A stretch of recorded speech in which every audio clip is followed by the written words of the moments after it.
Let's open this with a question. The question, if you're a writer: what is a story? Writing fiction is hard. I'm sure many of you can relate to the frustration of telling someone you're an author and receiving responses like, "Oh, I'd love to have such an easy job." The fact is, even for those in the trenches with us, the act of writing a story is miasmic, an elusive thing. There are a lot of ways to approach storytelling, and a lot of those left me scratching my head in frustration after desperately trying to pull together something from a method that simply didn't work for me. At one point, I decided I must have no talent for writing, because why else would all these right ways to write not work as advertised? While I certainly had and still have a lot to learn, I realized these approaches were either missing organization or they were missing simplicity. I'm about to give you the most slap your forehead, simple, organized, and satisfying method of writing a story.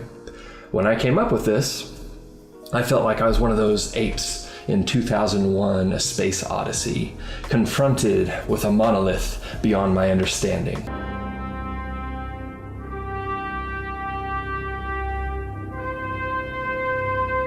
That of what makes a story a story. After smacking the problem with a stick for an era or two, it all dawned on me with the force of Also sprach Zarathustra. Wow. Force of Also sprach Zarathustra. Wow. Of Also sprach Zarathustra. If I said that correctly. Cue the triumphant classical music, Mr. Johann Strauss I.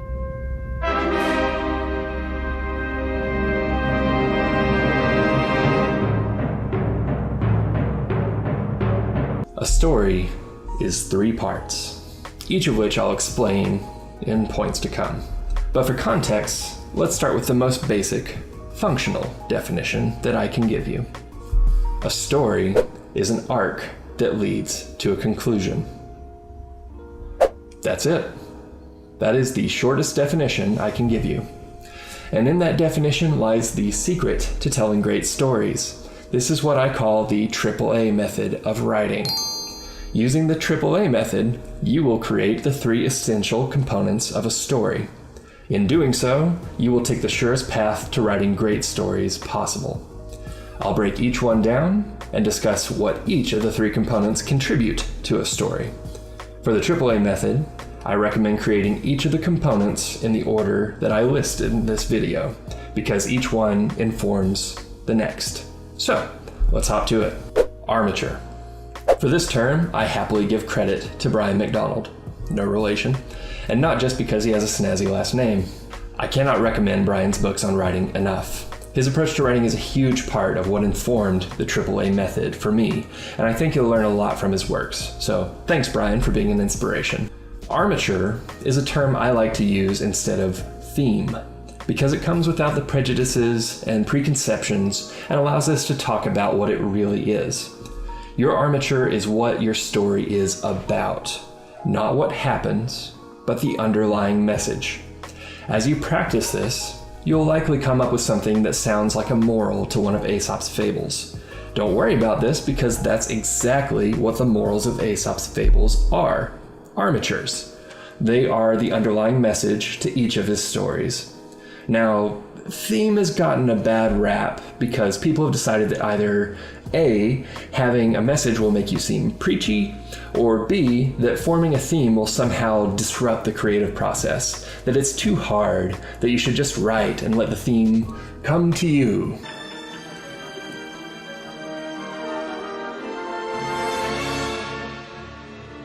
Come and get me, you son of a bitch.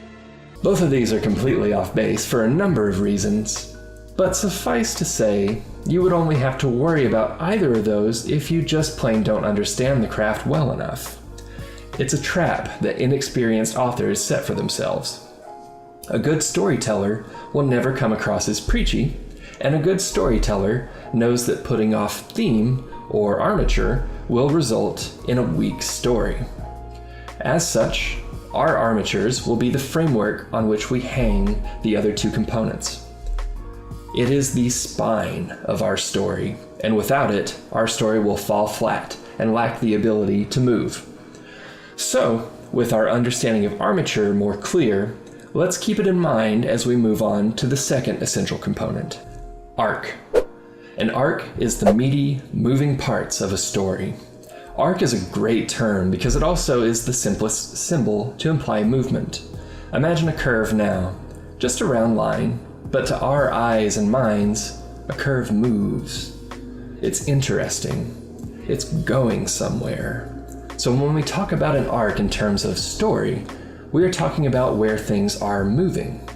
I don't want you to confuse this with plot. Plot is what happens, and arc is what changes, and so it refers to characters. So here's my definition of an arc. A character moving from point A toward point B, but through subtle events and changes ends up at point C. I like this because it works both in terms of words and illustration. That's a nice little bow to wrap it up in. So, what the heck does point A, B, and C represent? In short, the emotional journey of your character. Think of it like this. Point A is where your character begins. Who they are, where they live, the ordinary world that they come from at the opening of the story. You can find that concept within the hero's journey. Point B is where your character desires to go. It is their motivation, their goal, the thing they think they want at the outset of the story. But wait, Kael, I hear some of you say, because I'm secretly clairvoyant, point B is off to the side. The arc never reaches it. Are you saying the character never gets what they want? Yes, exactly. In great stories, the character rarely, if ever, gets what they want. But they do often get what they need. But if you try sometime, well, you might just find that you're what you need. That difference is the difference between point B and point C. Point B is what the character wants. Point C is what the character needs and eventually gets, whether for good or for ill. So that line in the image that we're crafting here, that is the line generated by a character leaving point A, their ordinary world, in hopes of achieving their desires, point B. Over the course of the story, relationships and events change your character and their circumstances, slowly but inexorably, leading them away from point B and instead to the conclusion at point C.